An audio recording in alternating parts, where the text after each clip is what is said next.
Assalamualaikum warahmatullahi wabarakatuh. Berjumpa kembali di channel Khairuni Official.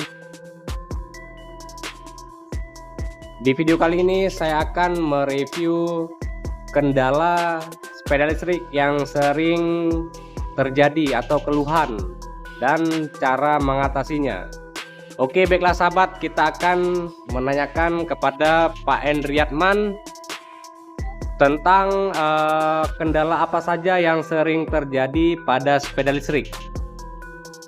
Ya, untuk kendala itu sendiri ini banyak teman-teman yang tanya juga sama saya itu di bagian pengecasan atau di baterainya teman-teman. Kalau untuk di bagian pengecasan itu terkadang ada teman-teman yang bilang kok sudah 7 jam dicas tapi lampu indikator yang ada di alat casnya itu tidak berubah menjadi warna hijau. Jadi itu untuk solusi teman-teman itu bisa kita coba untuk cabut joknya, dari adaptor pengecasannya itu. Setelah itu kita coba untuk colok kembali, biasanya dia itu akan berubah lampu indikatornya menjadi warna hijau teman-teman. Setelah itu kalau kendala setelah dicas biasanya 8 jam 7 jam tapi setelah kita colok masih tetap merah baterainya atau indikatornya masih tetap merah, itu biasanya ada kendala itu di screennya itu terletak di bagian baterainya teman-teman. Biasanya itu kita ganti screennya, itu biasa sudah bisa kembali normal untuk pengecasannya.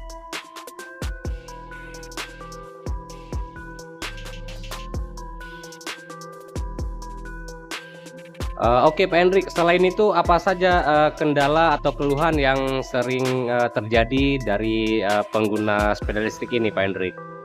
Untuk pengguna biasanya yang pemula ya, yang baru-baru pakai sepeda listrik itu biasa di dalam kendalanya itu menghidupkan atau mematikan sepeda listrik. Itu ada juga kan yang sebagian orang hidupkannya pakai kunci dan matikannya pakai remote, itu nggak bisa teman-teman.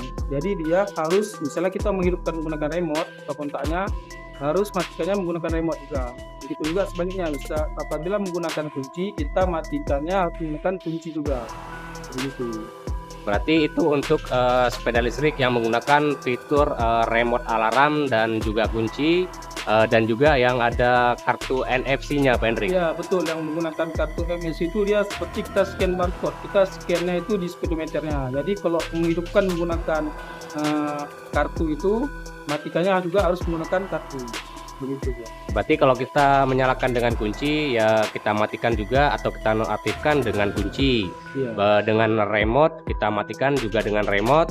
Menyalakan dengan kartu NFC, kita mematikannya juga dengan kartu. Jadi tidak bisa kita menyalakan dengan kunci lalu kita mematikan dengan kartu, dan sebaliknya kita menyalakan dengan remote kita mematikan dengan kunci, itu tidak bisa sahabat. Dan selain itu apa ada kendala atau keluhan lain Pak Hendrik? Untuk keluhan lain itu ada ya, yang baru-baru beli sepeda listrik pemula pemakai itu biasanya mereka terkadang lupa. Sebenarnya kita sudah kasih tahu juga kan cara untuk mengegas sepeda listrik itu. Kalau kita mau jalan itu harus menekan rem terlebih dahulu teman-teman. Setelah kita nyalakan stop kontaknya, kita harus menekan rem, boleh sebelah kiri atau kanan. Nanti akan keluar status ready, baru kita bisa menggunakan gasnya untuk berjalan. Berarti untuk pemula itu setelah kita menyalakan sepeda listrik, dia akan muncul di speedometernya itu tulisan P ya, yaitu parkir, lalu tidak bisa kita langsung kita gas Pak Hendrik. Ya betul sekali. Jadi kita harus menggunakan rem, menekan rem sebelah kiri atau sebelah kanan itu boleh teman-teman. Setelah itu nanti akan keluar ready, tulisan ready, baru kita bisa mengegas. Setelah kita tekan rem lalu muncul tulisan ready, baru kita bisa langsung gas. Itu kan ada speed readingnya itu ada 3 speed biasanya Pak Hendrik. Ada yang 1, 2, dan 3.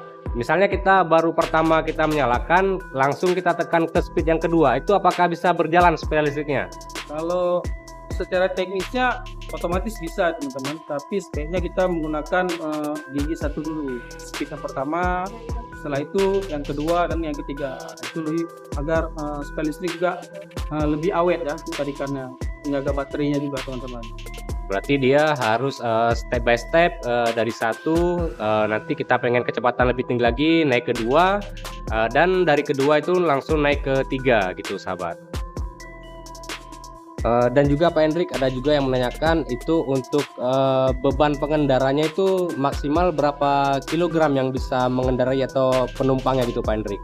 Kalau untuk berat yang maksimal bisa ditopang oleh sepeda listrik itu sekitar 150 kg beratnya, berat maksimal. Berarti kurang lebih 150 kg.